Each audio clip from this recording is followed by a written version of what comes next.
Hello, I'm back. We're going to read the next chapter. It's on page 199. We are almost done with this book. It's a long one, so I'm going to break it into 3 parts. So this is the first part. The chapter is called Because Russian Guys Are Not Always Geniuses. After my grandmother died, I felt like crawling into a coffin with her. After my dad's best friend got shot in the face, I wondered if I was destined to get shot in the face too. Considering how many young Spokaneans have died in car wrecks, I'm pretty sure it's my destiny to die in a wreck too. Geez, I've been to so many funerals in my short life. I'm 14 years old, and I've been to 42 funerals. That's really the biggest difference between Indians and white people. A few of my white classmates have been to a grandparent's funeral, and a few have lost an uncle or aunt, and one guy's brother died of leukemia when he was in 3rd grade. But there's nobody who has been to more than 5 funerals. All my white friends can count their deaths on one hand. I can count my fingers, toes, arms, legs, eyes, ears, nose, penis, butt cheeks, and nipples, and still not get close to my deaths.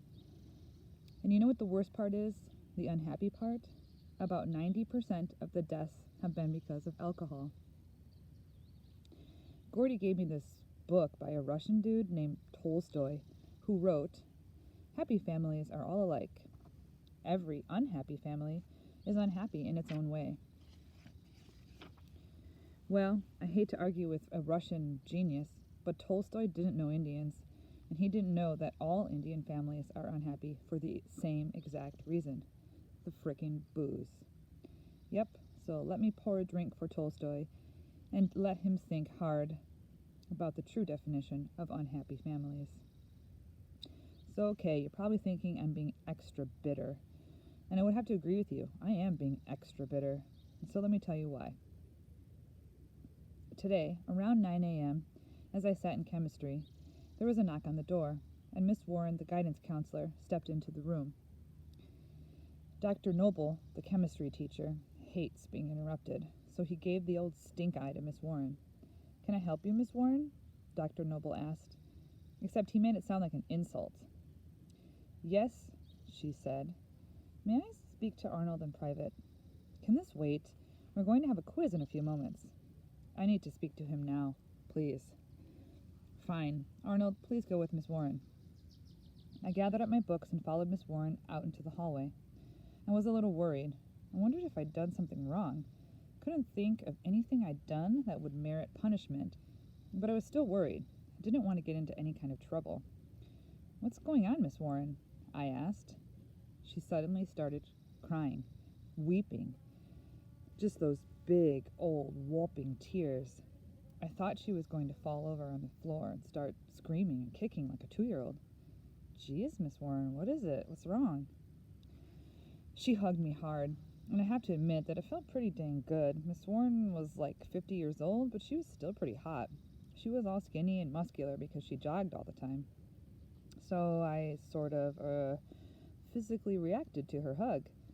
And the thing is, Miss Warren was hugging me so tight that I was pretty sure she could feel my physical reaction. I was kind of proud, you know. "Arnold, I'm sorry," she said, "but I just got a phone call from your mother. It's your sister. She's passed away." "What do you mean?" I asked. I knew what she meant, but I wanted her to say something else, anything else. "Your sister is gone," Miss Warren said. "I know she's gone," I said. "She lives in Montana now." I knew I was being an idiot, but I figured if I kept being an idiot, if I didn't actually accept the truth, then the truth would become false. "No," Miss Warren said. "Your sister, she's dead." That was it. I couldn't fake my way around that. Dead is dead. I was stunned, but I wasn't sad. The grief didn't hit me right away.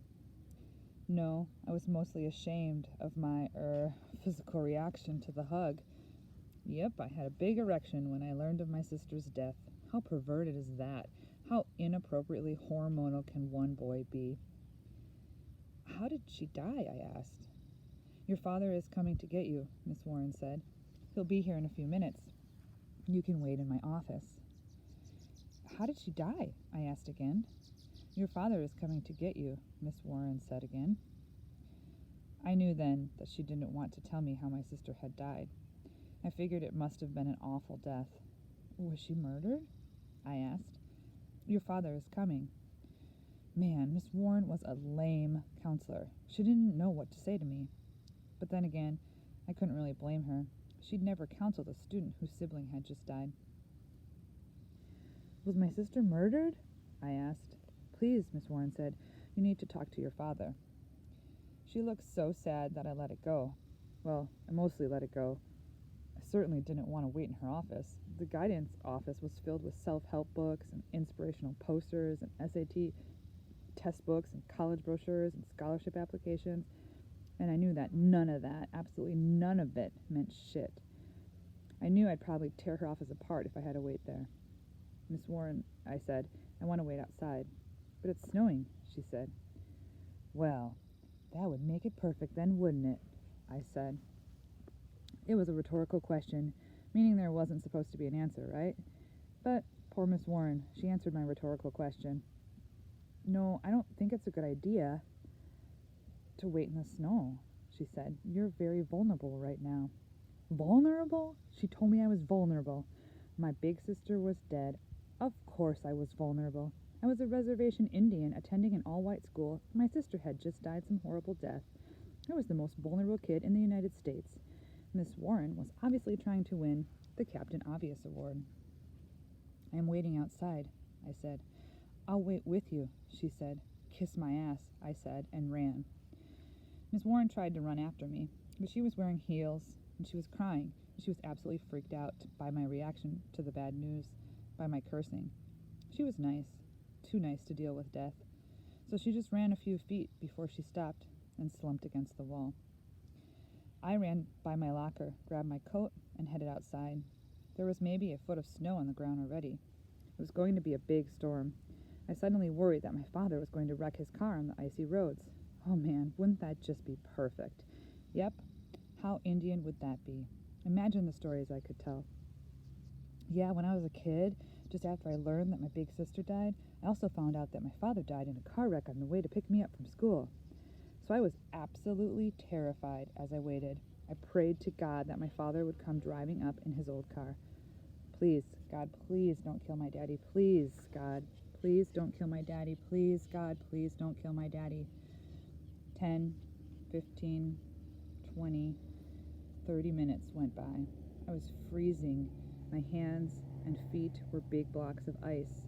Snot ran down my face. My ears were burning cold. "Oh, Daddy, please. Oh, Daddy, please. Oh, Daddy, please." Oh man, I was absolutely convinced that my father was dead too. It had been too long. He'd driven his car off a cliff and had drowned in the Spokane River, or he'd lost control, slid across the center line, and spun into the path of a logging truck. "Daddy, Daddy, Daddy, Daddy." Just when I thought I'd start screaming and run around like a crazy man, my father drove up. I started laughing. I was so relieved, so happy that I laughed, and I couldn't stop laughing. I ran down the hill, jumped into the car, and hugged my dad. I laughed and laughed and laughed and laughed. "Junior," he said, "what's wrong with you?" "You're alive," I shouted. "You're alive." "But your sister," he said. I know, I said. She's dead, but you're alive. You're still alive." I laughed and laughed. I couldn't stop laughing. I felt like I might die of laughing. I couldn't figure out why I was laughing, but I kept laughing as my dad drove out of Reardon and headed through the storm back to the reservation. And then finally, as we crossed the reservation border, I stopped laughing.